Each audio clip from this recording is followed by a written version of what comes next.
Welcome, dear listeners. I've just opened this ancient tome, its pages yellowed with time, and it seems we're about to embark on a most intriguing journey through Rome at midnight. Can you hear the distant echoes of footsteps fading into silence? Let's leave our modern world behind for a moment and step back in time. As we tread softly through the cobblestone streets, let your imagination be our guide. Picture the night watchmen, their torches casting long shadows against the marbled walls as they patrol the silent city. See the taverns, their lanterns still aglow, where laughter once rang out, now hushed to quiet murmurs. We'll walk past lovers stealing a moment alone under the moonlit arches, their whispers carried on the cool night air. Senators in candlelit rooms are deep in debate, their voices barely audible over the distant lapping of the Tiber against its banks. Slaves with flickering torches hurry through the streets, their tasks never ending, even at this late hour. And there, looming large and silent, are the temples, their sacred fires still burning, tended by devoted priests. So, close your eyes, take a deep breath, and let's step into Rome at midnight together.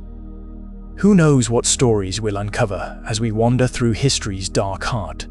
As twilight stretches its shadows over Rome's 7 hills, the day's heat begins to ebb like a tide retreating from the city's marble shores. The sun dips below the Forum, painting the sky with hues of purple and gold before surrendering to the night. A hush falls upon the eternal city, not quite silence but an expectant pause, as if the world holds its breath. The last light fades from the Colosseum's arches, leaving only the echo of cheers that once filled its vast amphitheater. Torches flicker to life along the Appian Way, and in the forums, their flames dancing like captured stars, casting elongated shadows that dance and sway with each gust of wind. A symphony of scents rises from Rome at midnight. Wood smoke curls lazily from 1,000 hearths, mingling with the aroma of olive oil lamps wicking away the darkness. The scent of fresh bread, baked in haste before the baker retires for the night, wafts through the air, promising sustenance to those who venture out under starlit skies. Wealthy patricians step forth from their dommies, slaves bearing torches illuminating their sandaled feet and fine tunics. They move with purpose, yet cautiously, for Rome is a different beast after dark. The poor navigate by memory and moonlight, their steps echoing through narrow alleyways that twist like serpents between insulae, the towering apartment blocks that house most of the city's inhabitants. In this hour of gloaming, 7 cohorts of vigiles come alive. Freed slaves, they are Rome's unsung heroes, her silent guardians. Armed with buckets filled not with weapons but water and vinegar, they patrol the 14 regions of the city, their leather armor creaking softly as they walk. The vigiles carry torches too, but theirs serve a higher purpose than mere illumination. They seek out danger, ready to douse flames that threaten homes and lives alike. Let us follow 2 such men, Gaius and Lucius, as they begin their patrol in the Subura. The air here is thick with humidity and the scent of cheap wine spilled on cobblestones.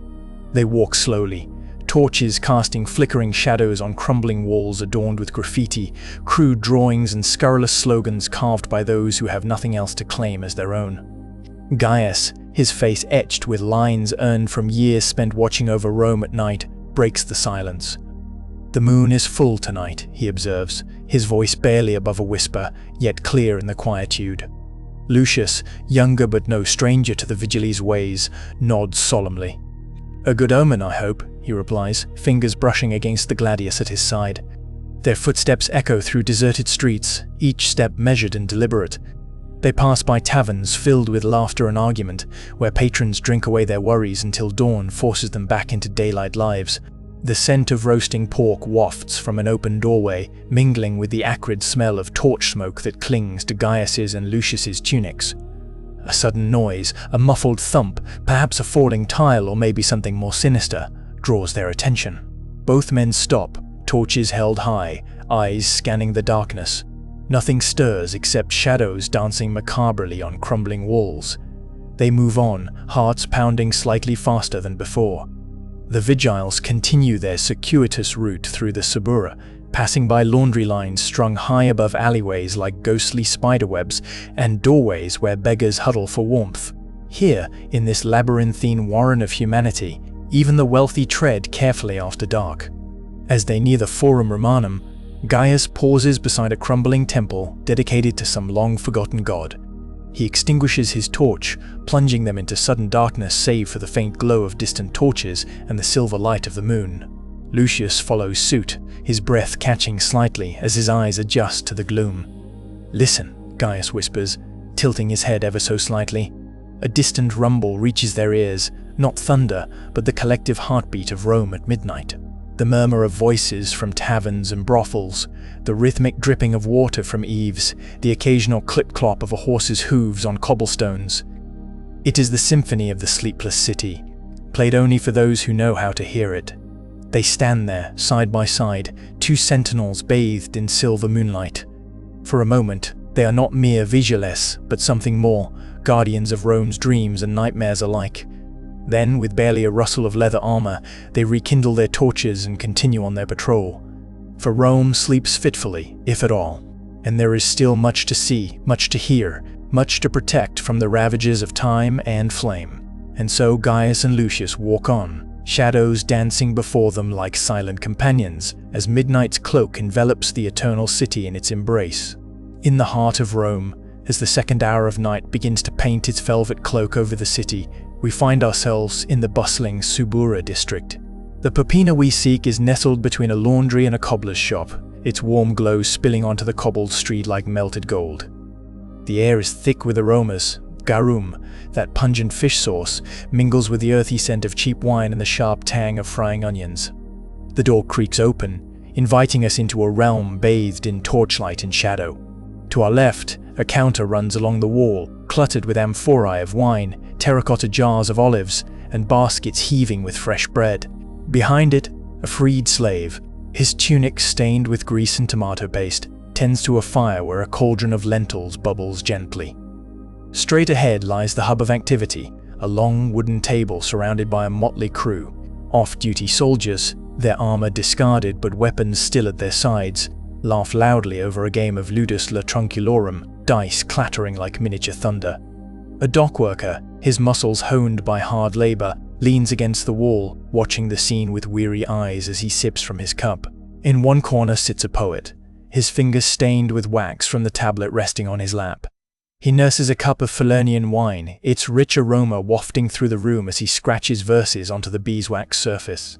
Beside him, a merchant from Alexandria tentatively raises a cup to his lips, sampling the local vintage for the first time.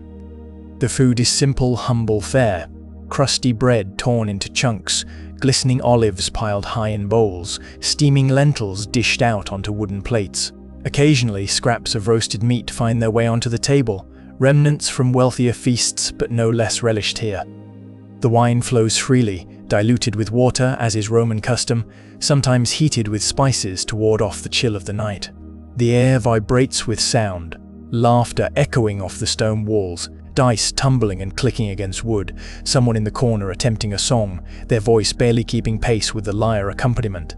Above it all, the distant bark of a dog punctuates the symphony, while closer at hand, the building creaks gently as it settles into the cooling night air. We take our place at the table, accepting a cup of wine and a plate piled high with lentils.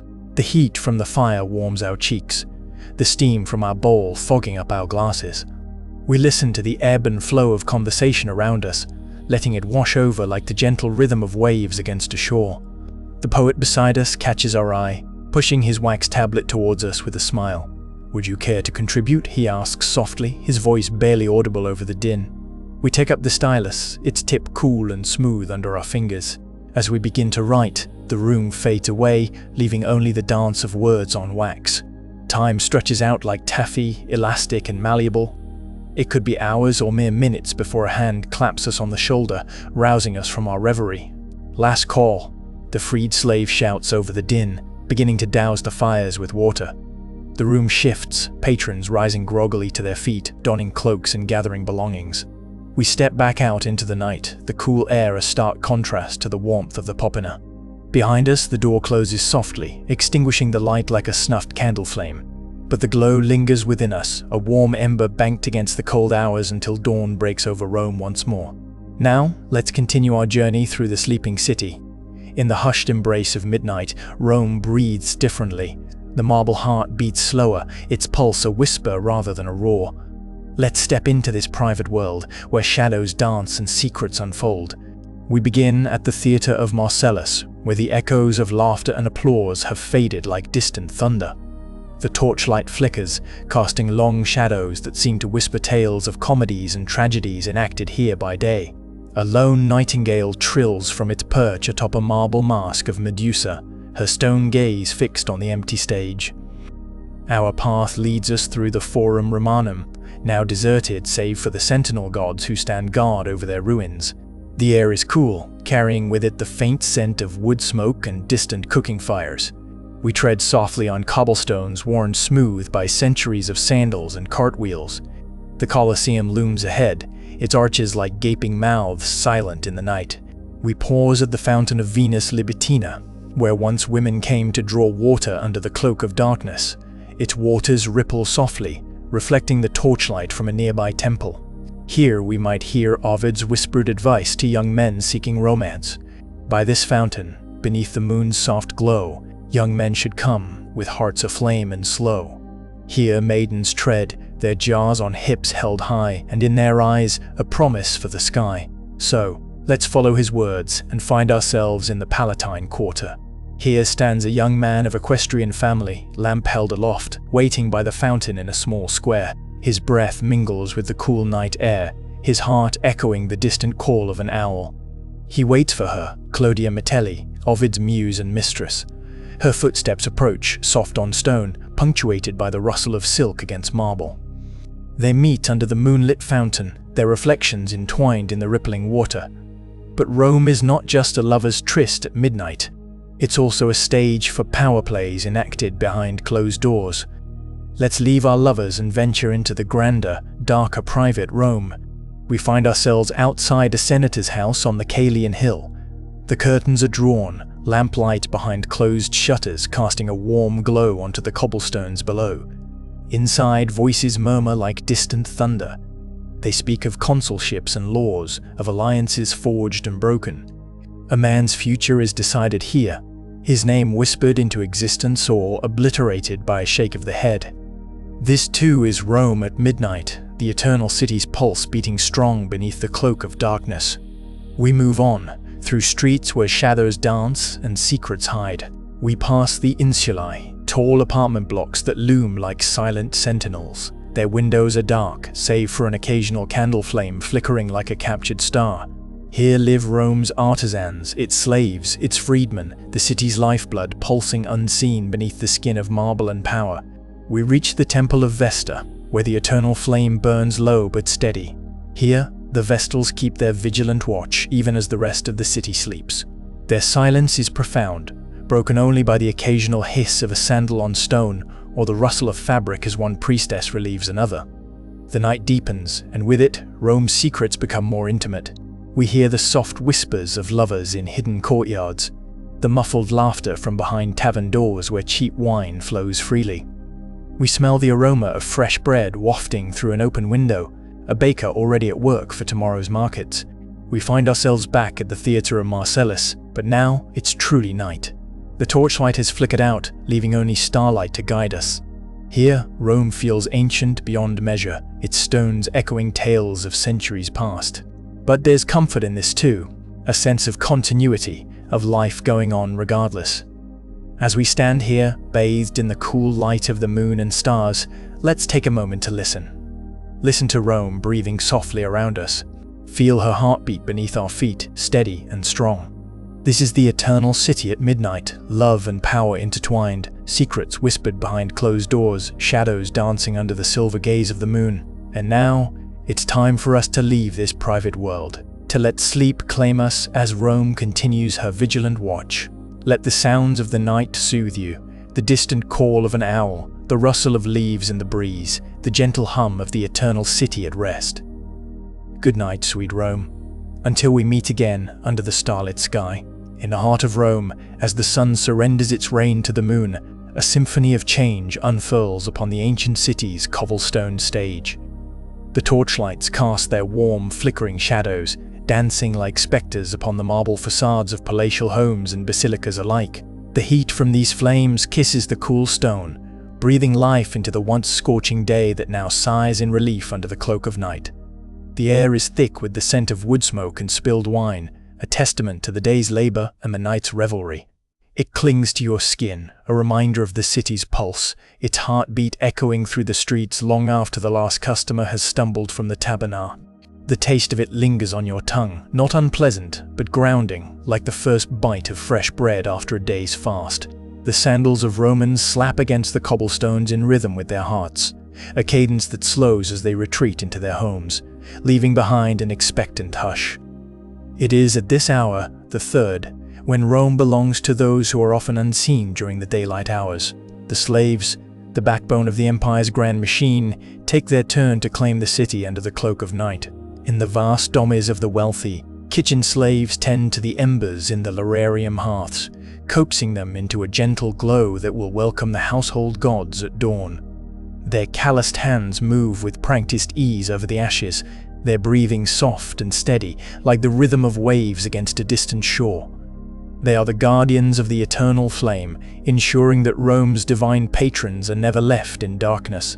The Ostiarius stands sentinel at the entrance, his eyes reflecting the torchlight as he watches for signs of life beyond the heavy door. He is the gatekeeper, the first line of defense against unwelcome visitors. His ears strain to catch any sound from within the household that might suggest danger or disturbance. Yet even in this vigilance, there are moments of respite. The creak of a door hinge, the whisper of fabric against skin as he shifts his weight, remind us that he too is flesh and blood. The personal slaves lie on hard pallets outside their masters' bedrooms, bodies tense with readiness, despite the depths of sleep they've descended into. They are bound by duty more than chains, their slumber light, their dreams filled with echoes of commands issued in the day's heat. Yet even here, in this state of perpetual vigilance, there are fleeting moments of peace. A cool breeze through an open window, the distant hum of crickets, a brief respite from the weight of expectation. But it is not all drudgery and duty for Rome's slaves at night. For some, the city offers small freedoms, stolen moments where they can breathe air that feels unclaimed. A slave sent on an errand through the city might pause by a fountain, its waters shimmering in the moonlight like a lover's promise. Here he can listen to the silence, let it wash over him like a balm, before turning once more towards his master's bidding. In the quietude of night, the foreign-born slaves find themselves transported back to their homelands by memory alone.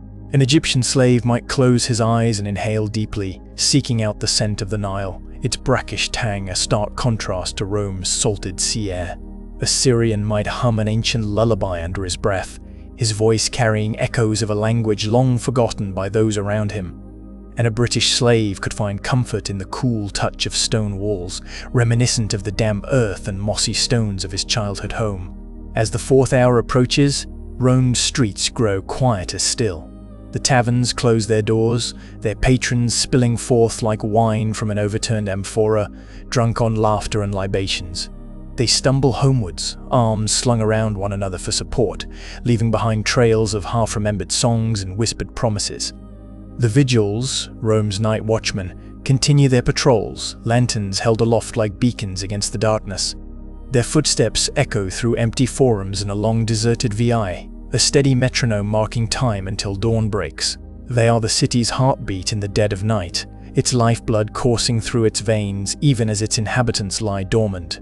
And so, Rome breathes on under the moon's gentle gaze, each hour bringing new life to her ancient streets.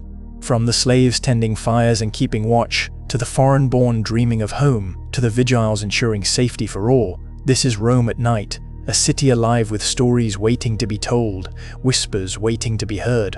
Now, let your breaths fall into rhythm with mine, slow and steady like the beating heart of this great city. Allow the warmth of torchlight to permeate your limbs, the scent of wood smoke and wine to fill your nostrils, the taste of cheap bread to linger on your tongue. Surrender yourself to the hush of Rome at night.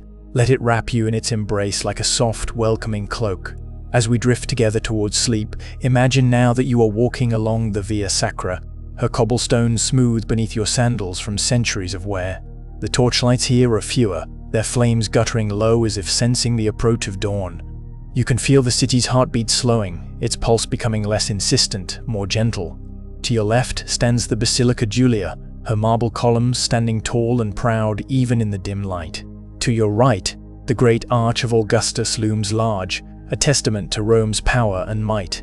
Yet here, under the moon's silver caress, they seem almost tempered, their grandeur still evident but softened by shadows.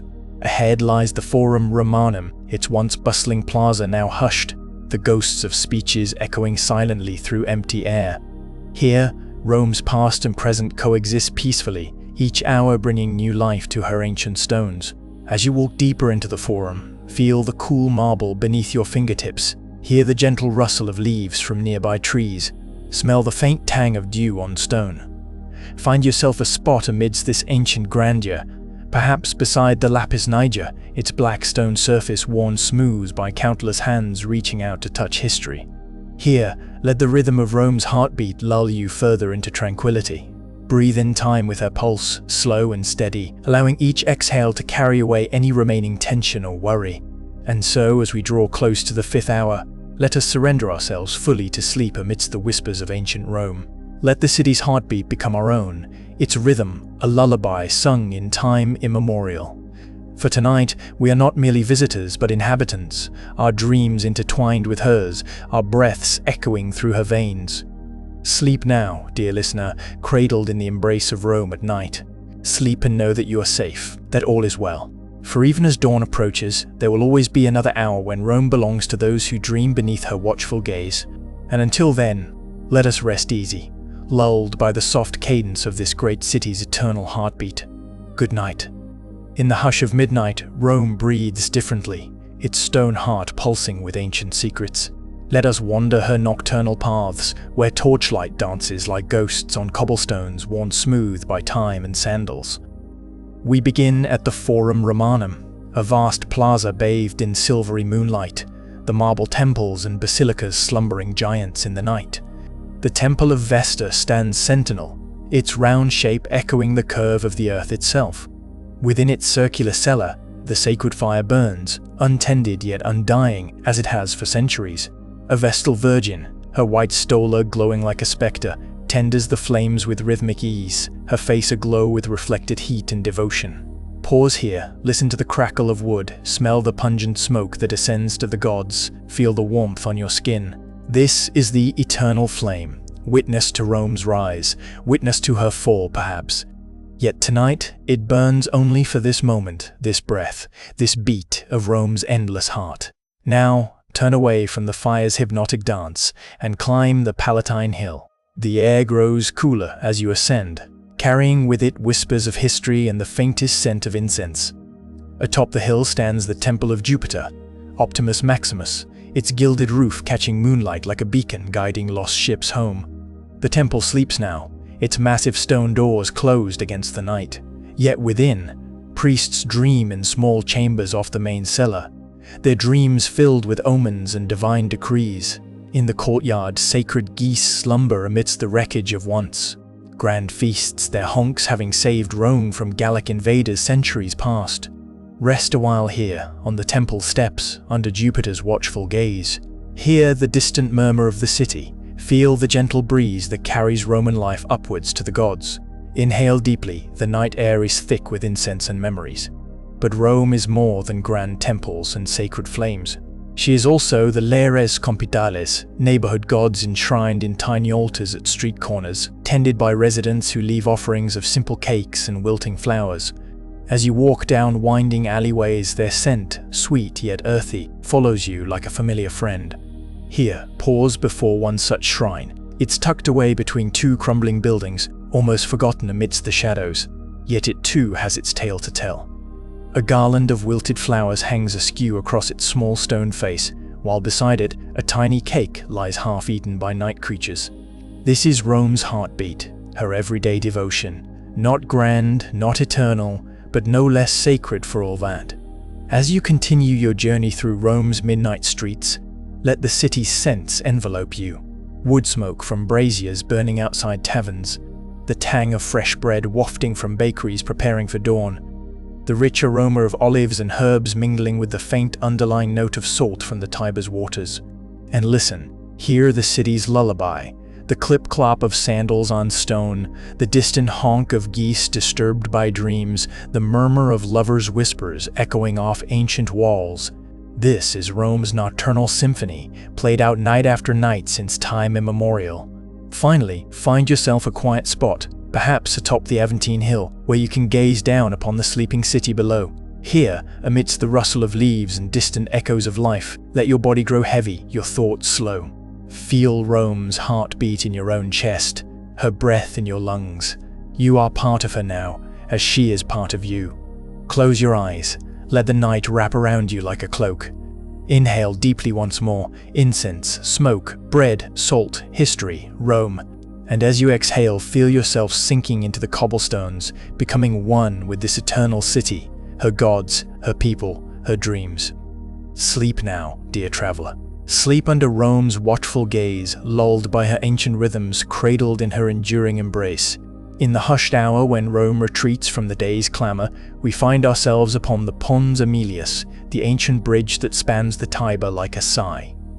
The river flows with purpose, its dark waters glistening under the watchful gaze of the moon. Torches flicker along the Tiber island, their reflections dancing on the surface like tiny captured stars. The air is damp, heavy with the scent of river mud and the faint whisper of wood smoke from distant hearths. We breathe deep, letting the night's perfume fill our lungs, grounding us to this moment, this place. The stone beneath our sandals is cool, worn smooth by centuries of footsteps, a silent testament to time's passage. To our left, the warehouses stand sentinel, their sturdy doors closed against the night. Within, slaves and freedmen sleep on pallets strewn with straw, dreams echoing through the cavernous spaces where marble and grain wait silently for dawn's awakening. To our right, barges lie moored, their loads of amphorae and stone silent under the cloak of night. The bargemen, wrapped in cloaks, sleep on the riverbank, their dreams intertwined with the Tiber's gentle rhythm. We pause midway across the bridge, leaning against the ancient parapet. Here, time seems suspended, the city's heartbeat slow and steady as the rivers flow. A breeze stirs, carrying with it the faintest hint of salt from the sea, a reminder that even here, amidst Rome's heart, the world beyond persists. As we stand thus, the night wraps us in its embrace, inviting us to look beyond the immediate scene. We rise, slowly, as if borne aloft on the wings of owls, our perspective shifting, widening. Rome unfolds beneath us like a vast, sleeping beast. The 7 hills loom dark against the sky, their ancient shoulders bearing the weight of empire. 1,000 points of lamplight still burn, tiny beacons in the night, like stars fallen to earth. The Forum lies quiet, its marble temples and basilicas dreaming of market days past. The Circus Maximus stretches wide and empty, a vast, slumbering serpent awaiting the roar of chariots. We drift upward, over the Palatine Hill where the emperors sleep in their marble palaces, dreams intertwined with those of their city. We see the Domus Aurea, Nero's golden house, its opulence tempered by moonlight, and the humble insulae where the common folk dwell, their laundry lines crisscrossing the night sky like delicate spiderwebs. Below us, Rome breathes, a million souls sharing the same dark air. The city is a living thing, its pulse palpable in the slow rise and fall of torchlight along the river, the distant bark of a dog, the hushed whispers of lovers in shadows. We descend gently, our journey bringing us once more to the Pons Aemilius. Here, time seems malleable, the present layered thick with echoes of the past. We stand on stones trod by Caesar and plebeian alike, our feet pressing down upon 10 centuries of footsteps, each one a story left untold. The night air is soft, warm against our skin, carrying with it the breath of the eternal city. Rome sighs, a sound like distant waves, like the rustle of parchment in ancient libraries. It is a sound filled with history, with triumph and tragedy, with the laughter of children and the cries of lovers. We close our eyes, letting this symphony of sensations wash over us. The weight of history presses down upon us, not heavy but comforting, like a blanket woven from generations of stories. We feel small yet connected, part of something vast and enduring. Here, in this moment, on this ancient bridge, we stand at the nexus of time and place. Rome sleeps around us, dreaming dreams as old as empire itself. And we too begin to dream, our bodies relaxing, our breaths slowing, until we are one with the city's rhythm, one with the eternal night.